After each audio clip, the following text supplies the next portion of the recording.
Assalamualaikum warahmatullahi wabarakatuh. Halo siswa-siswiku, apa kabar? Semoga kalian dalam keadaan sehat walafiat. Selamat datang kembali di kelas seni rupa. Hari ini kita akan melanjutkan materi yang telah kita bahas minggu-minggu sebelumnya.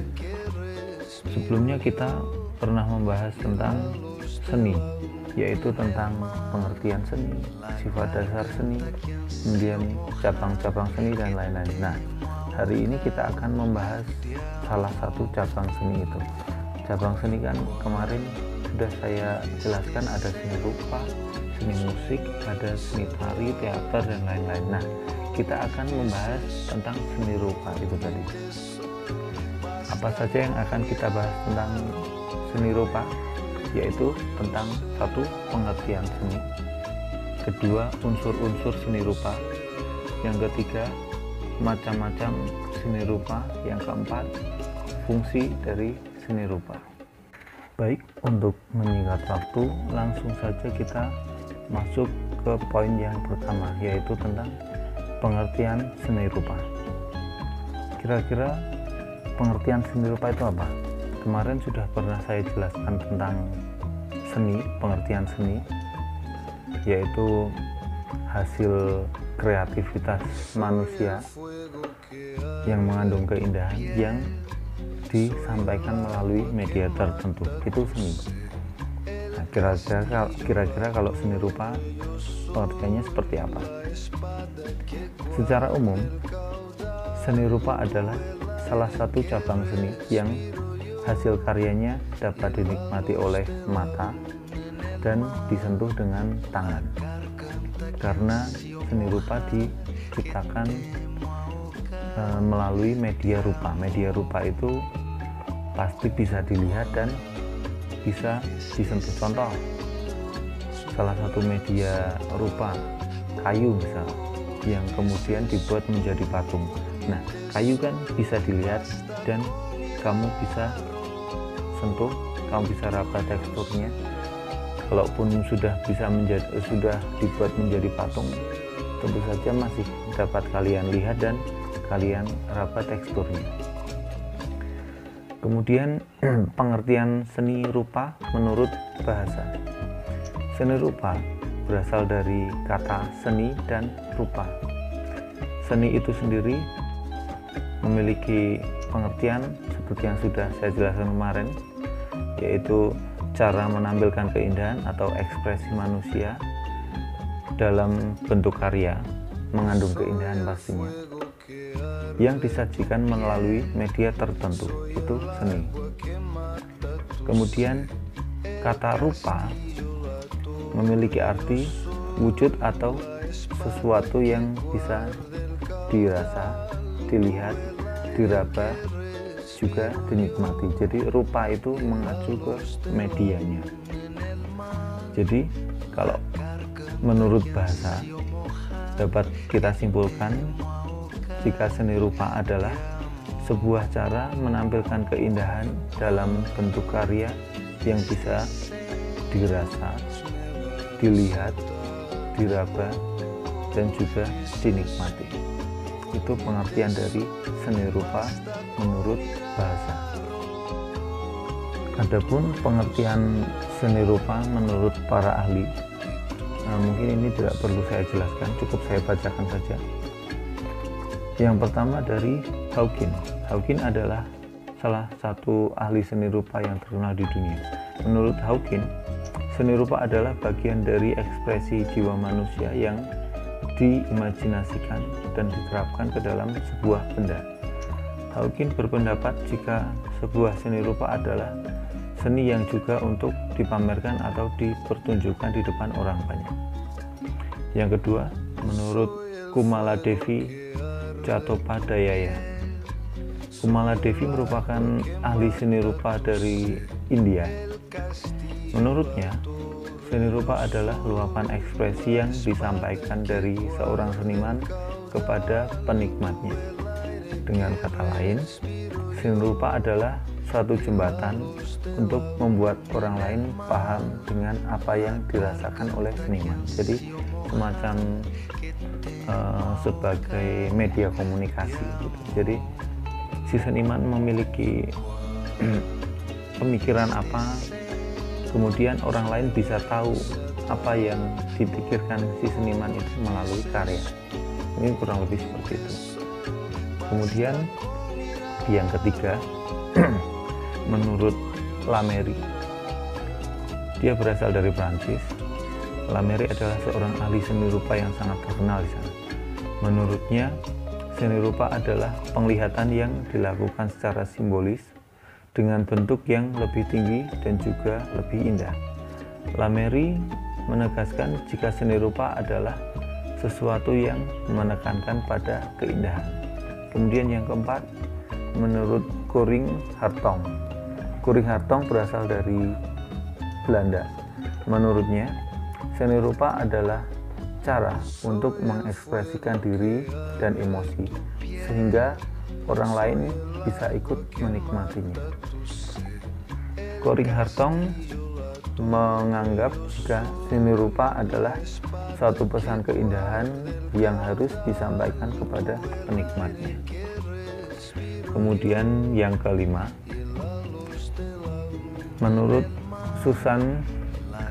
Langer, tokoh seni rupa yang satu ini sebenarnya adalah seorang filsuf yang berasal dari Amerika. Menurut Susan, pengertian seni rupa adalah bentuk hasil karya manusia yang memiliki keindahan dan bisa dinikmati oleh orang lain.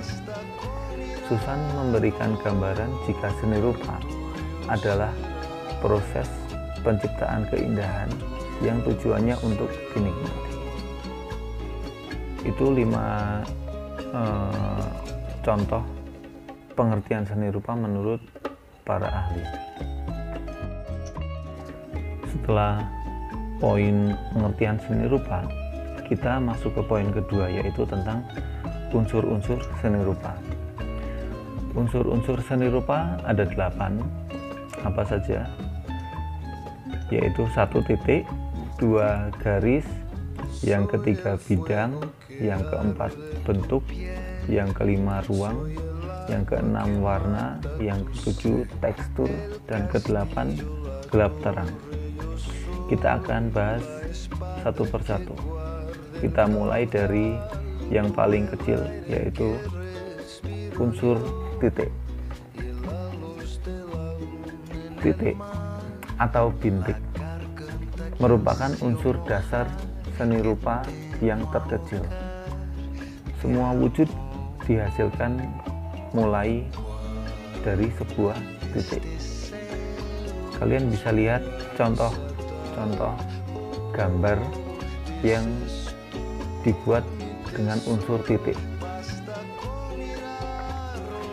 Kemudian yang kedua adalah garis. Garis adalah goresan atau batas limit dari suatu benda, ruang, bidang, warna, tekstur, dan lain-lain. Garis mempunyai dimensi memanjang atau mempunyai arah tertentu. Garis mempunyai berbagai sifat seperti pendek, panjang, lurus, tipis, tebal, vertikal, horizontal, melengkung, berombak, halus, tebal, miring, patah-patah, dan masih banyak lagi sifat-sifat garis yang lainnya. Kesan lain dari garis ialah dapat memberikan kesan gerak, ide, simbol, dan kode-kode tertentu, dan lain sebagainya. Pemanfaatan garis dalam desain diterapkan guna mencapai kesan tertentu. Jadi garis itu tidak sekedar coretan memanjang, tapi dalam seni rupa garis juga dapat digunakan sebagai simbol-simbol atau kode-kode tertentu, tergantung bentuk garis itu sendiri, apakah lurus, apakah melengkung, dan lain-lain. Kalian bisa lihat contoh dari macam-macam garis, variasinya seperti apa, kesan fisiknya seperti apa. Silakan lihat pada gambar di samping. Yang ketiga, bidang atau shape. Bidang adalah unsur seni rupa yang terbentuk oleh rangkaian garis yang ujung pangkalnya bertemu pada satu titik, yang nantinya membentuk materi datar baik geometris maupun non geometris. Jadi bidang itu terbentuk dari garis yang saling terhubung ujungnya. Jadi misal ada satu garis, kemudian satu garis lagi, satu garis lagi, satu garis lagi. Nah, ketika mereka terhubung ujungnya satu sama lain, mereka akan membentuk bidang. Nah, bidang itu ada dua macam. Ada bidang geometris dan non geometris. Yang geometris bisa kalian lihat contohnya.